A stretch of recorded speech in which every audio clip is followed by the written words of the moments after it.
Subsiding Shanghai, Systemic Risk, Rethinking Development Beyond the Climate Debate. Today, I want to discuss a very serious topic that receives far less attention than climate change. Systemic catastrophes and the imperative for an ecological transformation. Beyond the climate crisis, there are other historic human-induced disasters unfolding. A prime example is land subsidence in Shanghai. It's important to understand that the Yangtze River Delta is one of China's regions most severely affected by land subsidence. This is also the country's most economically developed area. Beneath the concept of economic prosperity lies a reality dominated by industrialization in the stage of industrial capital, superimposed with rapid urbanization. We typically cluster industrial complexes along urban corridors to achieve agglomeration effects. The objective consequence is that hundreds of millions of tons of steel and concrete are pressed onto this alluvial plain. As it is a silted tidal flat, formed by the Yangtze River, this area lacks a supporting mountain system. Excessive industrial and urban development pressure here inevitably leads to land subsidence.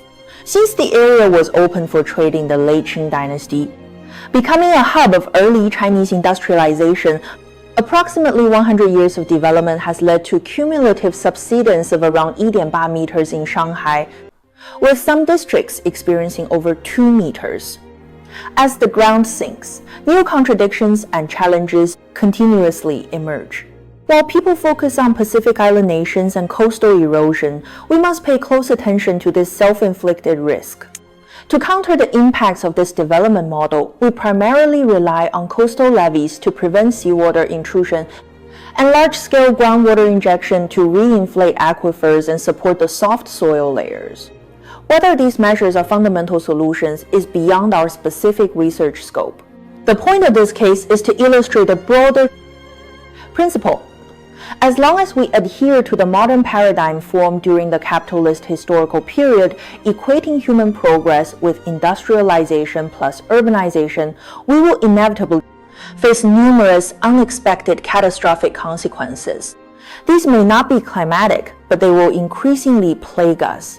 You might recall the heated online debate between a famous host and a scientist. Few noticed that the opposing views were essentially trapped within the Western-centric discourse. Why? The global climate narrative is not universal. The West, having reached a relatively high level of modernization, has established a standard of living based on its own high resource and energy consumption. IT then uses this standard to calculate that if the global population aspires to this lifestyle, even full Earth would be insufficient, a point famously echoed by Obama. This creates an objective contradiction. Developed countries say, "This is the standard, but you cannot live like us." Developing nations retort, "You achieved prosperity through high consumption, and now you restrict our development, condemning us to permanent poverty." This leads to an antagonistic standoff. From our perspective as a developing country, the principle of common but differentiated responsibilities is justified. In the online debate, those who subscribe to Western-centric ideologies tended to side with the host, while those prioritizing developmental rights sided with the scientist. Both positions, however, operate within the same Western-centric framework. Following this logic to its extreme leads to only two dystopian solutions. Either the fascistic elimination of low-end populations through disease or war, or the escapist fantasy of elite migration to Mars. Both represent the failure of the paradigm. Similarly, the subsidence of Shanghai and the Yangtze River Delta demands reflection. Since the 1950 out, pursuit of the industrialization-urbanization model has been largely unquestioned. We rarely reflect on the severe consequences of its continued expansion. Decades ago, the world debated when fossil fuels would be exhausted. Technological progress and new energy sources have since muted that discussion. However, the resolution of one crisis often begets another. We now face the rise of resource-exhausted and industrially declining cities.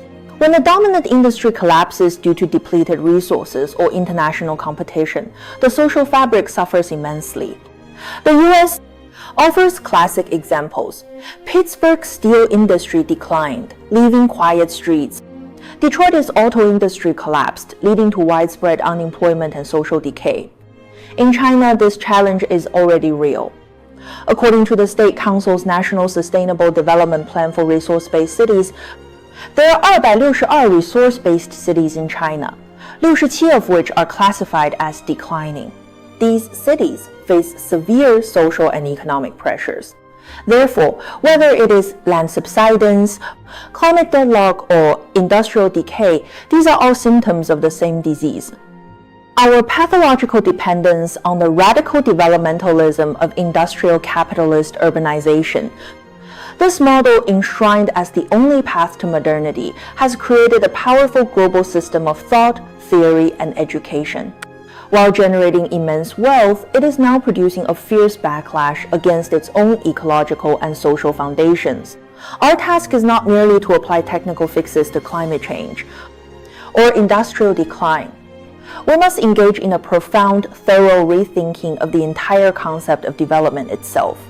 Only then can we truly exit the discourse and developmental paradigm shaped by Western capitalist experience, avoiding even graver systemic catastrophes in the century to come.